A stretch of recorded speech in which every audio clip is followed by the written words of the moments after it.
Good morning friends.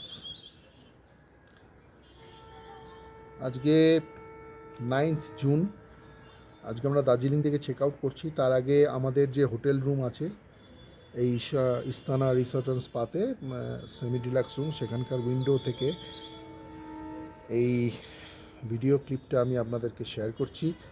আপনারা দেখুন কত সুন্দর লাগছে। আজকে সকালবেলা খুব বৃষ্টি হয়েছে, তারপরে ওয়েদার একটু ক্লিয়ার হয়েছে, জাস্ট একটু ক্লিয়ার হয়েছে। এখনও মেঘ, চারিদিকে মেঘলা আছে, ছোট ছোট মেঘের পুঞ্জ রয়েছে। তাও দেখুন খুব সুন্দর এখান থেকে ভিউটা। শীতকালে তো অসাধারণ ভিউ লাগবে এখান থেকে।